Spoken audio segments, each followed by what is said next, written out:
Good morning. John Call and Peg Larson here from the Capitol. The first week of session was very interesting. Everything is going at a fast pace.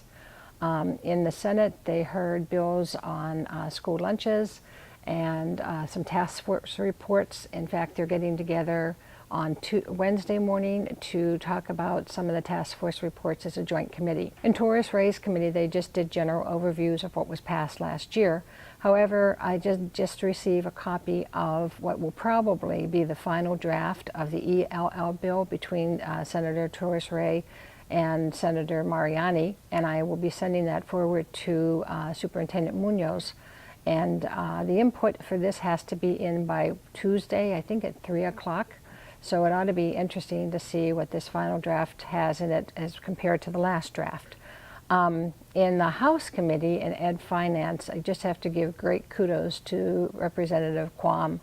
They were talking about what was passed last year in the Tax Committee, and Location Equity Index was passed in the Tax Committee. And Representative Quam talked for about 5 to 8 minutes about Rochester and the needs and how it's similar all in ways where other, obviously, first-class cities are the first class. And he did an excellent job of pointing out all of the factors. He didn't name Rochester. He actually stopped there and had the chair say, as we all know, we're talking about Rochester. He did just a very, very good job. And then in Tourist Race Committee, Senator Nelson did a very good job. The Education Technical Bill, Department of Education Technical Bill has been brought forth. And one of the things in it is that the commissioner can set the benchmarks. And they worked very hard, I believe it was last year or the year before, to have those come to the legislature and not give that kind of power to the commissioner. And Senator Nelson was outstanding. She said, you know, you just don't know who is going to be commissioner in the future, which is very true. So you think you're setting laws or rules or whatever for somebody that you like now, but you may not have someone that you would want to have doing that in the future. So she questioned it in 2 different committees. She did a really, really good job. And in one other thing in Chair Marquardt's Education Finance Committee is they did go around the table and have people say what was important to their school districts. And it was pretty much, you know, unfunded mandates, class size, concerns about the bullying bill, which will probably pass this year, but quite a few school districts think it's an unfunded mandate, which it will be. And they talked about how thankful they were for all-day kindergarten. And because quite a few school districts, as you know, have been offering it but haven't been reimbursed for it. They have a bipartisan group in the House to discuss open enrollment, and another bipartisan group that Representative Gruenhagen is putting together to discuss dyslexia. So this next week is kind of another week that things are going to be popping. Tomorrow morning, the Capital Investment Committee in the House and the Education Finance Committee in the House are going to have a joint hearing on school bonding and listen to some presentations for other districts that want bonding. And then on Wednesday, they're going to the Education Finance Committee in the Senate is going to meet with the Education Finance Committee in the House to talk about some of the task force reports, especially the facilities one.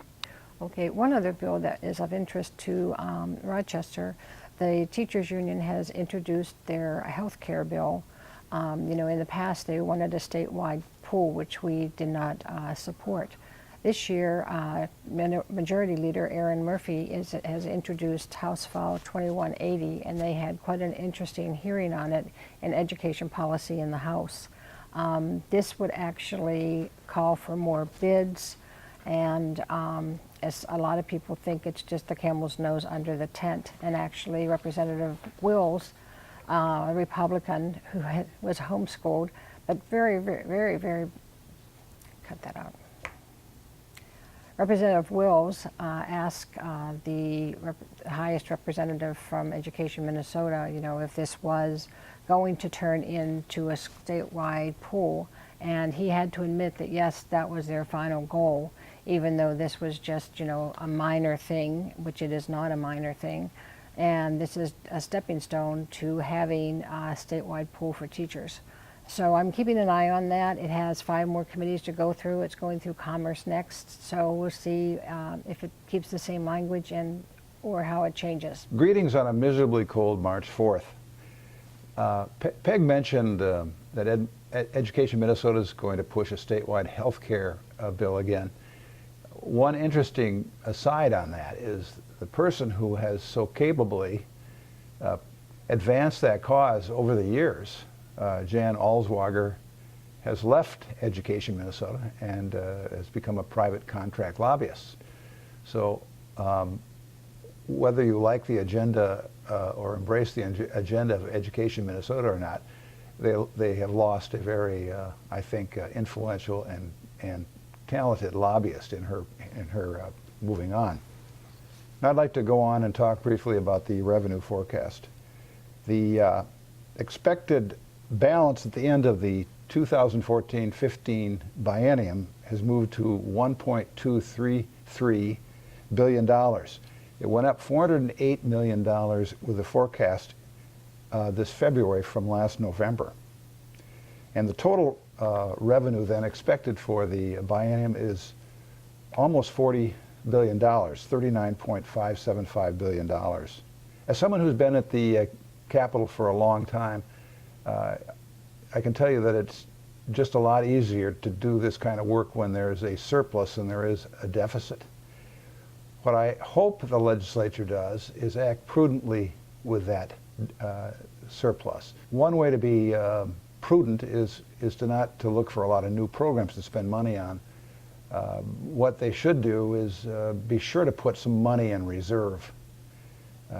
The school districts are always the first line of defense when it comes time to make cuts, as we know only too well. And we only have a budget reserve equivalent to what Rudy Perpich set aside in the 1990s, and so 80s and 90s. So it would be very appropriate to put a significant amount of money into the reserve. So I hope they do that so we can have a little more of a cushion in these boom and bust cycles that are inevitable. A little bit more about the revenue forecast. The gains were fueled by increases in consumer spending, improved housing and equipment investment, and of course the easing of the federal drag now that Congress has been able to work together on a couple things.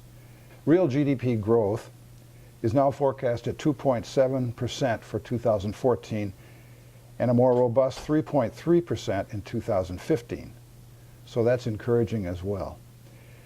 If you wanted to understand that $408 million uptick in the forecast, 366 million of it are from revenue increases that were unanticipated, and 48 million of it are from spending that did not occur, which is how we come up to the $408 million total. One other thing I'd like to mention, and Peg referenced it in her comments, regarding the Location Equity Index. I've also talked to Senator Kathy Sharon from Mankato. We have 2 bills in now. One of them is just Rochester specific, and that's not going to go anywhere. The bill that could have legs is our bill that includes cities of the first class.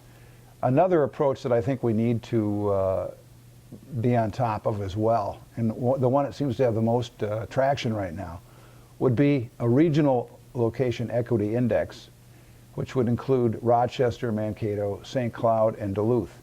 And I talked late last week with Senator Sharon, and she's willing to carry such a bill, and we're having one drafted. So we're going to be covering all waterfronts as we go into this discussion at the legislature about fair recompense for school districts like Rochester, where because of the nature of these regional centers, the costs of doing business are higher.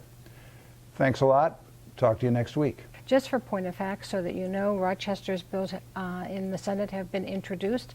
It's Senate File 1982 and Senate File 2079. One is the Rochester-only bill, and the other one is the bill that would include surrounding school districts. So the House bill should get a number either today or Wednesday, and we will let you know what that is. Thank you.